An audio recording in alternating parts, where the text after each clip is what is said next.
Voilà, nous voici arrivés dans la dernière vidéo de ce montage de A à Z. Nous avons donc réalisé notre premier montage. Pour moi, c'est une vidéo classique. Ça a pris, je sais pas, je dirais, ça a pris du temps puisque je vous ai expliqué en même temps, mais je dirais que pour un montage de 15 minutes, là il doit durer une quinzaine de minutes, je dirais que ça prend, en fonction de votre habileté, 50% de plus. En gros, pour un montage qui fait 15 minutes, vous ajoutez 7 minutes 50 aux 15 minutes, et donc je dirais qu'il faut à peu près 20 minutes pour réaliser ce montage, en fonction du nombre de coupures, en fonction du nombre de choses que vous allez rajouter, en fonction des différents éléments, des fondus, s'il y a beaucoup de fondus, moins de fondus. Voilà, en gros, ça va être 50 à 100% du temps en plus pour faire votre montage. Donc si vous avez, je sais pas moi, un montage qui dure 5 minutes, en gros il vous faut 10 minutes pour le faire.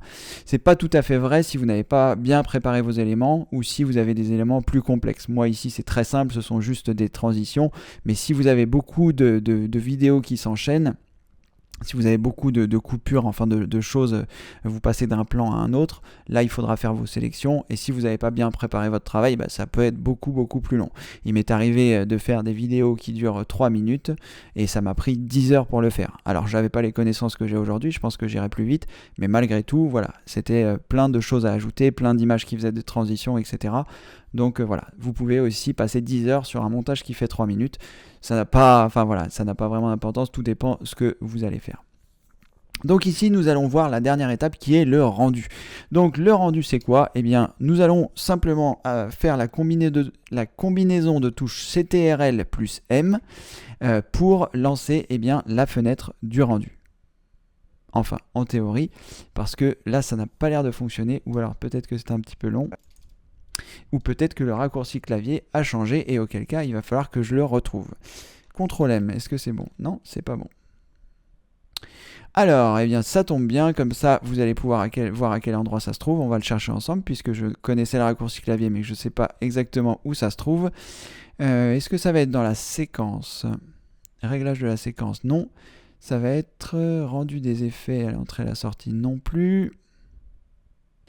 Alors, ça y est, j'ai trouvé. C'est bien le raccourci CTRL M, je ne sais pas pourquoi ça ne marche pas. Ça va être dans Fichier, Exportation, Média. Donc je vais insister parce que ça me contrarie. CTRL M, CTRL Z, parce que j'ai fait CTRL K. Donc CTRL M. Bon, ça n'a pas l'air de fonctionner. Alors, c'est pas grave, on va aller dans Fichier, on va aller dans Exportation, on va choisir Média. Et là, eh bien, vous avez une fenêtre qui s'ouvre, qui est celle-ci. Et donc, nous allons voir qu'au niveau des réglages, pour YouTube, ça va être assez simple. Donc là, vous voyez les différents éléments de votre montage. Vous voyez, donc on voit ici qu'il dure 16 minutes 58 au total. Vous pouvez vous balader ici pour voir les différents éléments.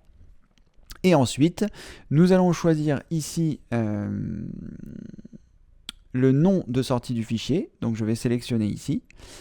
Je vais mettre le nom que j'ai pour l'export. Donc je me mets ici, je sélectionne rendu. Ensuite, je mets le nom que je souhaite. Donc il va me rendre avec ce nom-là la vidéo en format MP4 dans le dossier qui se trouve sur le bureau, dans le dossier que j'ai créé, dans le rendu. Je clique sur enregistrer. Donc vous voyez ici, il a remis les paramètres. Vous vous assurez bien que exportation de l'audio est coché, sinon vous n'aurez pas de son. Et également exportation de la vidéo. Et là, vous vous assurez dans le format d'être en H264 pour qu'il enregistre ça au format MP4. Et ensuite, une fois que vous avez réalisé ces manipulations, vous cliquez sur exporter et c'est tout. Alors ici, vous avez un petit rappel de ce qui se passe. Donc là, c'est en 1920-1080 en 30 images par seconde. Donc vous savez que ce sera rendu à cette vitesse. Donc je choisis ici exporter et là, eh bien, l'export va démarrer. Donc là, il faut être patient en fonction du temps de votre vidéo, des effets que vous avez mis, des transitions, d'un certain nombre de choses. Il va vous falloir être patient parce que, eh bien, vous voyez, il y a un grand nombre de choses à faire et que le rendu vidéo est plus ou moins long en fonction de la vitesse de votre processeur. Si je fais un clic droit ici et que je choisis gestionnaire des tâches et que je vais dans performance et que je regarde mon processeur, ici mon processeur est chargé à 87% et j'ai un i7, donc c'est un processeur qui est rapide. Donc voilà, ça va prendre un certain temps. Ici, il y a un temps qui est estimé à 26 minutes. Donc vous voyez, ça va prendre 26 minutes de rendre cette vidéo. Voilà, vous savez désormais comment faire un montage. Je vais faire une petite pause et on regardera le résultat final. Donc là, je fais une pause à cette vidéo. On attend que les 26 minutes de rendu se fassent. Je ne veux pas vous faire patienter 26 minutes. Et ensuite, je vous montre tout ça. À tout à l'heure. Voilà, 26 minutes plus tard. Je n'ai pas regardé exactement si le temps avait été exact. Mais en tout cas, voilà, nous avons terminé le montage. Donc n'oubliez pas, très important, de faire CTRL-S pour sauvegarder votre projet. Et ensuite, une fois que vous l'avez sauvegardé, vous pouvez le fermer. Vous le retrouverez à l'endroit où vous avez enregistré la fois précédente. Et donc ici, on va s'assurer que le montage a bien été rendu. Donc on se rend dans le dossier que nous avions créé dans la première vidéo. Nous allons dans Rendu. Et là, il n'est pas là. Alors, je suppose que je me suis trompé de dossier. J'ai dû le ranger dans un autre dossier parce qu'il y avait d'autres dossiers sur mon bureau. Je vais regarder si il s'agit de cela. Voilà, tout à fait, je me suis trompé de dossier. Donc, je vais le mettre au bon endroit. Voilà. Et Bonjour, si nous double-cliquons sur le fichier, voilà, en théorie, c'est parfait. Nous avons le montage, nous avons les différents éléments. Et ici, comme nous le voyons sur un plein écran, la qualité est bonne puisque c'était le format d'origine. Alors, quelque chose que je ne vous ai pas montré, j'aurais pu le faire parce que je m'aperçois que sur mon écran, là, je suis un peu palo, si je puis dire. On aurait pu voir éventuellement les retouches chromatiques basiques. Mais je ne l'ai pas fait, j'ai oublié de le faire. Donc, c'est pas très grave. Je ferai certainement d'autres vidéos sur Premiere. Et d'ailleurs, si vous avez des questions concernant Premiere, n'hésitez pas à me les poser dans les commentaires de cette vidéo et je ferai peut-être des petites vidéos pour essayer de répondre à vos questions. Alors, gardez à l'esprit que si vous me posez des questions très compliquées, je ne pourrai malheureusement pas y répondre. Mais voilà, si ce sont des petites choses, comment faire un timelapse, comment faire ce genre de choses, n'hésitez pas à le mettre dans les commentaires et j'essaierai de vous faire des petites vidéos pour continuer d'utiliser Premiere. Voilà! On arrive à l'issue de cette formation, à l'issue de cette vidéo et à l'issue de cette formation. J'espère qu'elle vous a plu. C'était quelque chose d'assez court. On va dire que ça a duré au maximum 4 heures. Enfin, en tout cas, j'espère que ça n'a pas duré plus longtemps. Je n'ai pas regardé l'intégralité du temps de chaque vidéo. Mais en tout cas, vous savez désormais réaliser un montage avec Premiere et avec les différentes choses. Donc n'hésitez pas, si vous avez des questions, vous les mettez dans les commentaires sous cette vidéo.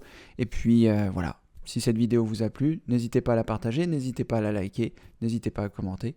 Et en attendant, comme le veut la tradition, vous ne la connaissez peut-être pas, mais ça fait 500 vidéos que je fais. Donc n'hésitez pas à vous rendre sur la chaîne si vous n'êtes pas en train de regarder ces vidéos sur la chaîne. Donc comme le veut la tradition, je vous dis à très bientôt pour une prochaine vidéo. Merci, bye bye. Félicitations, vous venez de terminer cette vidéo. J'espère qu'elle vous a plu et qu'elle vous a aidé à avancer dans votre cheminement informatique. C'est en tout cas mon souhait le plus cher. Maintenant, si à votre tour vous souhaitez m'aider, il existe différents moyens. Vous trouverez des vidéos sous celle-ci pour vous expliquer comment faire. Vous pouvez par exemple vous abonner à la chaîne pour ne rater aucune vidéo. Vous pouvez mettre un pouce bleu, un pouce en l'air pour notifier qu'elle vous a plu. Vous pouvez également la partager auprès de vos amis. Et si le cœur vous en dit, vous pouvez également me faire un don. Voilà, vous retrouverez toutes ces informations sous cette vidéo. J'ai fait des vidéos explicatives qui vous montrent bien comment réaliser chaque étape, soit pour vous abonner, soit pour partager, soit pour liker la vidéo, soit pour faire un don si vous le souhaitez. Mais en tout cas, on va continuer la grande aventure de l'informatique et comme le veut la tradition, vous la connaissez peut-être pas, mais vous allez la découvrir. Je vous dis à très bientôt pour une prochaine vidéo. Merci, au revoir.